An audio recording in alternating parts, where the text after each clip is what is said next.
ہلکا ادا کرنا. اس کا کیا مطلب ہے؟ یعنی تہائی حرکت کے بقدر معلوم ہو. جب بھی ہم جو ہے کسی حرف کی حرکت کو ہلکا ادا کریں گے نا، اس کا مطلب کیا ہوگا؟ اس کا تہائی حصہ، یعنی حرکت کا کتنا حصہ؟ تہائی حصہ جو ہے وہ ہم ادا کریں. ٹھیک ہے نا؟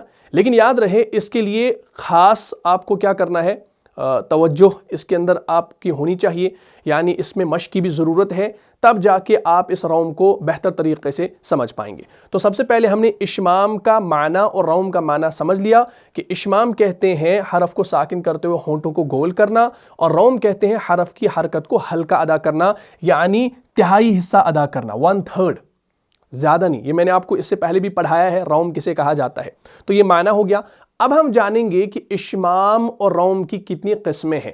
تو آسان الفاظ میں یاد رکھیں، اشمام اور روم کی 2 قسمیں ہیں. کتنی؟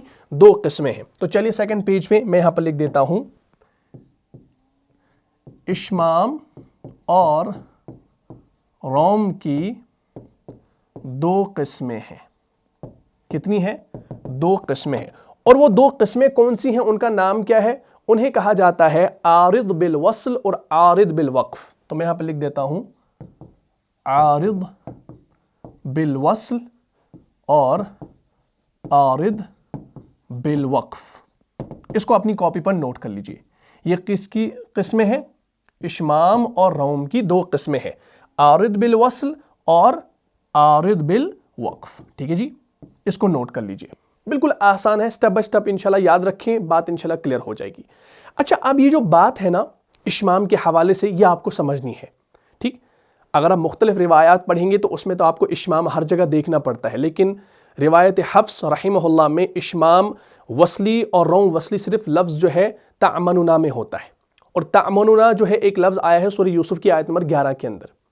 تو اس کے اندر پہلے نون میں آپ دیکھیں گے وہاں پر اشمام ہو رہا ہے. مشہور آیت ہے سورہ یوسف کی آیت نمبر 11، قالوا یا ابانا ما لک لا تعمنا علی یوسف وإنا لہ لناصحون. تو یہ آیت ہے. تو جب آپ اس آیت کو دیکھتے ہیں نا تو اس کے اندر آپ کا اشمام ہوتا ہے. وہ کہاں ہے بھائی؟ یہ دیکھ لیجئے، ہمارے پاس آیہ کریمہ موجود ہے. اس کو غور سے دیکھیے گا. اس ایک لفظ کے اندر آپ کا اشمام ہوتا ہے روایت حفص رحمہ اللہ کے مطابق. اس کو یاد رکھیے گا. قالوا یا ابانا ما لک لا تعمنا علی یوسف. ٹھیک. اچھا، اب یہ جو لفظ آپ دیکھ رہے ہیں نا، اس کے اندر کیا ہے؟ اس کے اندر اشمام ہوتا ہے. قالوا یا ابانا، انہوں نے کہا ابا جان، کیا وجہ ہے آپ ہم پر بھروسہ نہیں کرتے یوسف کے معاملے میں، حالانکہ ہم تو اس کے بڑے خیر خواہ ہیں. ٹھیک. اصل میں یہاں پر یہ جو لا تعمنون کا لفظ ہے نا، اصل میں یہ لکھا جاتا ہے تعمنونا. اس کے اندر 2 نون ہے. کتنے نون ہیں؟ 2 نون ہیں. دھیان رکھیے گا، یہ اصل لفظ ہے تعمنونا. کیا ہے؟ تعمنونا. لیکن قرآن نے کیا استعمال کیا؟ 1 نون، 2 نون نہیں. اصل میں 2 نون ہے. کتنے ہیں؟ 2 نون ہے. اب یہ جو پہلا والا نون ہے نا، یہ کہاں چلا گیا ہے؟ یہ کہاں چلا گیا ہے؟ بعد والے نون کے اندر مدغم ہو گیا ہے. یعنی اصل لفظ تعمنونا ہے، یعنی 2 نون ہے، اور پہلا مضموم ہے اور دوسرا کیا ہے؟ مفتوح ہے. یعنی پہلا پیش والا ہے، بعد والا مفتوح ہے، متحرک ہے، یعنی زبر والا ہے. اور پہلے نون کو ساکن کر کے دوسرے میں کیا کیا گیا؟ ادغام کیا گیا. جب اس کو ہم نے ساکن کر دیا، اصل میں یہ تھا تعمنونا. ٹھیک ہے، 1 منٹ اس کو ہم سائڈ کر لیتے ہیں، پھر ہم انشاءاللہ اس کو بہتر طریقے سے سمجھ پائیں گے. دیکھیے، سمجھنا ہے، قرآن میں ایک جگہ ہوا ہے تو اس کو انشاءاللہ سمجھنا ہے. یہ ہے تعمنونا. تعمنونا ہے. اب ہم نے کیا کر دیا ہے؟ اس تعمنونا کو تعمننا کر دیا ہے، یعنی نون کو ساکن کر دیا. جب ہم نے نون کو ساکن کر دیا تو ہمارا رول ہے کہ جب پہلا والا ساکن ہو اور بعد والا متحرک ہو اور دونوں سیم ہو تو وہاں پر کیا ہوتا ہے؟ ایک شد لگائی جاتی ہے اور اس ایک حرف کو دوسرے حرف میں کیا کر دیا جاتا ہے؟ ضم کیا جاتا ہے، مدغم کیا جاتا ہے. تو ہم نے کیا کیا؟ ہم نے ان دونوں نون کو آپس میں کیا کر دیا؟ ملا دیا. تو یہ اصل لفظ ہمارے پاس بن کر آ گیا تعمننا. لیکن جب یہ نہ آ گیا نا، کیونکہ ایک نون اس کے اندر آ گیا، تو اس کے اوپر ہم ایک سمبل لگا دیتے ہیں شد والا اور اس کے اوپر زبر لگا دیتے ہیں. تو قرآن نے اسی طریقے سے اس کو استعمال کیا، تو یہ بن گیا آپ کا تعمننا. یہ دیکھیے، قالوا یا ابانا ما لک لا تعمننا. لیکن اب جب بھی آپ اس کو پڑھیں گے نا تو اس میں آپ نے کیا کرنا ہے، اس میں آپ نے اشمام کرنا ہے۔ آپ اس میں اگر اظہار بھی کرنا چاہیں نا، آپ اس کو دو طریقے سے پڑھ سکتے ہیں۔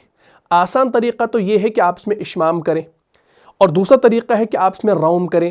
روم میں کیا ہوتا ہے، اس میں آپ نے 1/3 جو ہے وہ حرکت ادا کرنی ہوتی ہے، اور اس کے لیے بڑی مشق کی ضرورت ہوتی ہے، پریکٹس کی ضرورت ہوتی ہے۔ تو جب بھی آپ اس آیت کو پڑھیں گے نا، تو آپ کو پڑھنا ہے قالوا یا ابانا ما لك لا تأمنا على یوسف۔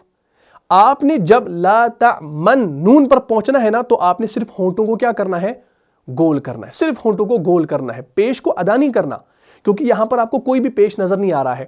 پیش والا اصل میں تھا، وہ اس کے اندر مدغم ہو گیا، لیکن اس کے اندر صفت اشمام پائی جاتی ہے امام حفص رحمہ اللہ کی روایت کے مطابق۔ تو آپ اس کے اندر کیا کریں گے، اشمام کریں گے، صرف ہونٹوں کو گول کریں گے، صرف شفتین کو گول کریں گے، یعنی اس ضمہ کی بو دیں گے، ٹھیک ہے جی۔ تو یہ پڑھا جائے گا ما لك لا تأمنا تأمنا، تو صرف ہونٹوں کو گول کر دیا اور اپنا متحرک ادا کر دیا۔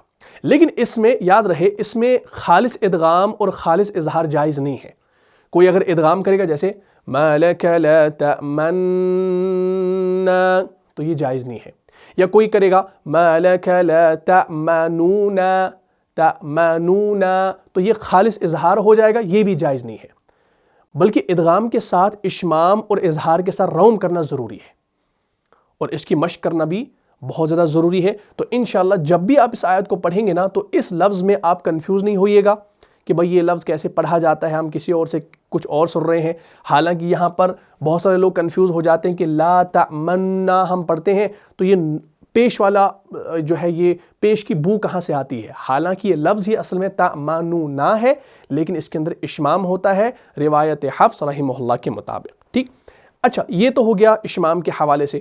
اگر آپ اس کو پورا پڑھنا چاہیں اظہار کر کے، لیکن اس میں آپ نے روم کرنا ہے، تو آپ اس کو پڑھ سکتے ہیں ما لك لا تأمننا تأمننا تأمننا، تو تأمننا منونا، تو اس کو آپ نے بالکل کیا کرنا ہے، وہ تہائی حصہ اس کا ادا کرنا ہے۔ یہ ہو گیا روم، لیکن اس کے لیے جو ہے بڑی مشق کرنی ہے، بڑی محنت کرنی ہے، پریکٹس کرنی ہے، تب جا کے انشاءاللہ یہ صحیح ہوگا۔ لیکن اشمام اگر آپ کرنا چاہیں تو کر سکتے ہیں۔ باقی رہی بات اشمام وقفی اور روم وقفی کی، اس کو انشاءاللہ ہم جلد بیان کریں گے، وہ بھی بڑا آسان ہوگا۔ لیکن اب آپ نے یاد رکھا کہ جب بھی قرآن میں آپ سورہ یوسف کی آیت نمبر 11 پر پہنچیں گے، تو اس لفظ پر پہنچیں گے تو اس میں آپ نے اشمام کرنا ہے۔ آپ اشمام بھی کر سکتے ہیں، روم بھی کر سکتے ہیں، لیکن یاد رہے خالص ادغام اور خالص اظہار آپ بالکل بھی نہیں کر سکتے۔ قالوا یا ابانا ما لك لا تأمنا على یوسف، یا ما لك لا تأمننا على یوسف، دو طریقے ہیں۔ لیکن اشمام کرنا، ہونٹوں کو صرف غول کرنا، یہ بہتر ہے اور آسان بھی ہے، تو اس کو انشاءاللہ آپ اپلائی کر لیجئے گا۔ تو الحمدللہ آپ نے اشمام اور روم کے بارے میں سمجھ لیا، کیونکہ یہ ایک آیت ہے جس میں آپ نے اشمام کرنا ہوتا ہے۔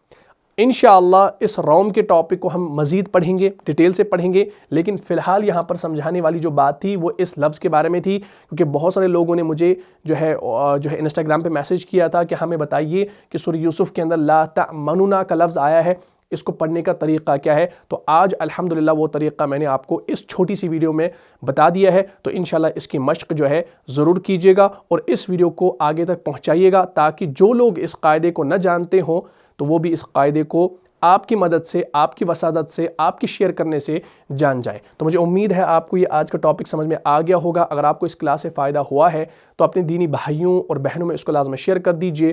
ملتا ہوں انشاءاللہ نیکسٹ ایپیسوڈ میں، تب تک کے لیے آپ خوش رہیں، سلامت رہیں، امن و حفاظت میں رہیں۔ السلام علیکم ورحمۃ اللہ وبرکاتہ۔ جان جان سے بھی پیارا ہے، جان جان سے بھی پیارا ہے، رہنما مصطفیٰ ہمارا ہے، رہنما